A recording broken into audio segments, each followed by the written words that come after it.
Welcome back to Eagles Draft Central. We're going to be looking at our series today, building up towards the draft. This is video number 3. We're focusing on tight ends. Yesterday was wide receivers, and then first it was running backs. Quarterbacks we won't look at because that's not a group position that we're going to be focusing on. We have backups and we have our star guy. So that being said, we could use a tight end too, a complete guy. We'll see if we can find him on this list, but let's see what the Eagles might do, as well as assess our current group of tight ends and see how they figure into the picture.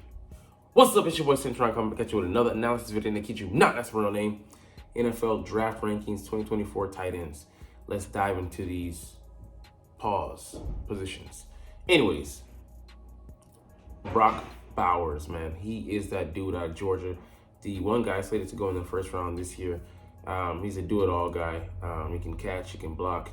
And he's not a huge guy, but he's a typical wide tight end that can line up next to your offensive tackle, block, be a receiver, offer you that element of the game.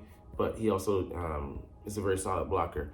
That being said, he's going to go way too high. He's been mocked a lot to the Jets at number 10, but he's probably going to not make it out of the mid-teens at the very least. At the worst, I should say. And then he could go as high as maybe 8. So, guy that we'd love to have, but I don't think he should be even entertaining the talk of trading up for this guy, because we have other positions that we need help at, and that would be better usage of our pick. Because how much shine is a tight end 2 really going to get in this offense? It'd be great to have a complimentary guy going off of Dallas Goedert. And we have Albert O, who could be, our designated third down tight end, who's going to be slated to be dangerous in the receiving game. He's a 4'4" guy at 6'6", 6'5", who's 250.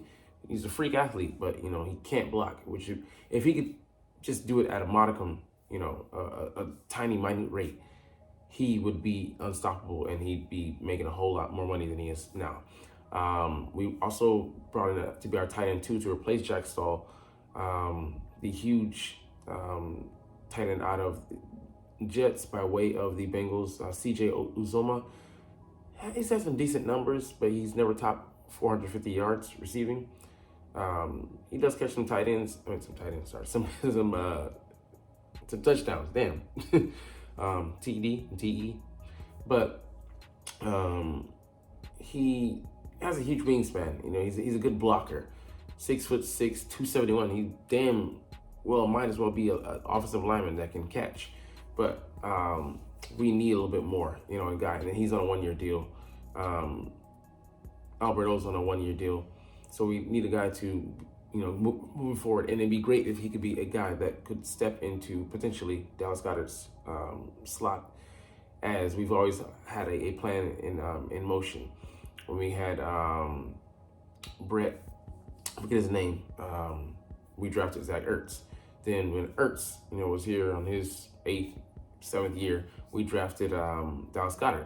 And we're going to look to do the same, most likely. So we like to have contingency plans in place. And this is one of those positions where, it doesn't hurt to have a guy, and Dallas has missed a handful of games, last 2 seasons. Kind of freak accidents, but hey, it happens. So you got to have someone at the ready. That being said, Ja'Tavion Sanders is not that guy. He's a move guy. Sure, we have a weapon.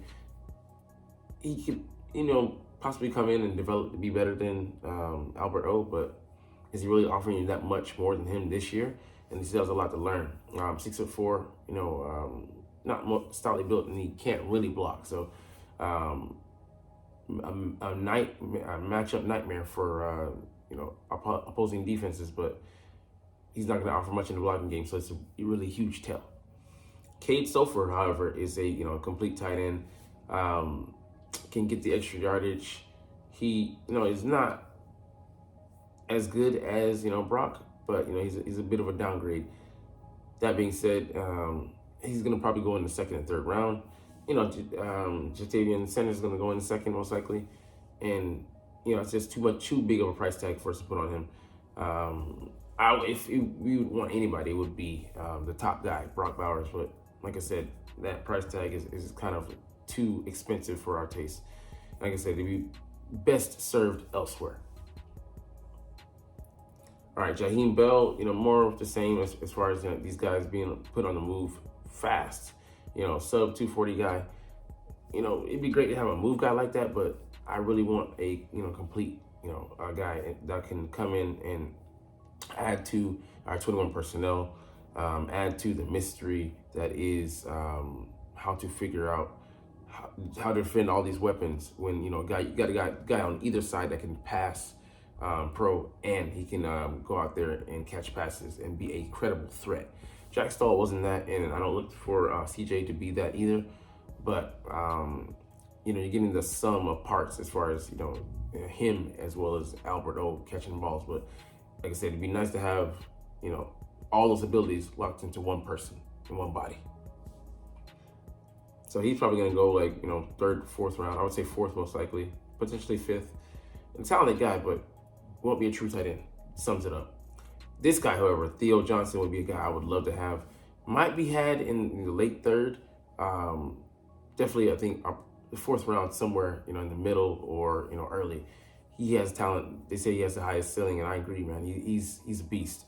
Has the athleticism, but can block and can still improve in that department. So compared to Logan Thomas, I'd say George Kittle light, but he has more athleticism, and George Kittle just has that dog. I think he came out of Iowa blocking, like a champ. So. A guy I would love to have. He's I would say he's probably not my number one tight end, realistically speaking. And even when you include Brock Bowers, I just think he offers more on the athletic take side with enough of the blocking chops to be a guy that we could eventually build around. Yeah, he's still learning. Best of the rest, they don't have AJ Barner on this list. I would probably put him at between. Well, he'd be number 10. There's no way some of the other guys on the list should be that low. Eric All, I don't even know anything about him, to be honest. And that should tell you that he's probably a decent tight end because, Iowa produces those guys. They, had the first round tight end, Laporta last year. And then, the guy I just named at the top of the list, at the top of the comparison, George Kittle is Iowa tight end. As well as I think someone else come off the list, but they just produce those guys consistently. Dallin Hawker, more of a move guy, but a poorer version of the guys above. So, cool. The apple of my eye in this tight end class is Tip Raymond, 6 foot. I think he's 6'3", 4 or 5. I think he's 6'5", 271. So he's pretty much like Uzomah, but I think he offers more. He can catch and he can block his ass off. So I'd love to have him in the fourth, most likely fifth round. And you got a guy that can come in and be potentially that, that number two that can do everything, but also he can develop, if we pour enough resources and time, into him, invest in him, he can eventually be a successor to Dallas Goedert. As with Ben Sinnott, he's not as good in the blocking department, but he's like 6'4", 6'5", 250. He's pretty decent at the routes. And like I say, he has the chops for blocking, but he just needs to get better and improve. So I'd love a guy like that. Brevin Spanford is kind of a project at this point. He's improved in the receiving department, but he's huge. He's like 6'7", 270. And like maybe a 4'7" or so like that. So not really athletic, beast out there, but he will block the hell out of somebody. It reminds me more of CJ Uzomah than anything. And he offers you that huge strike zone in the red zone. So he could be a potential tight end magnet. Reminds me of forget the tight end that Pittsburgh used to have up until a couple years ago. I think he retired maybe a year or two ago. Huge wingspan, and you love to have a guy like that. But anyways, those are the guys on the list. I already told you who I like or who I prefer, but you're not even watching though. But it's all good because I love making these videos and I love talking about the freaking Philadelphia Eagles. So officially, we're gonna chunk the deuces, but as always, it's fly, Eagles, fly, and let's motherfucking go.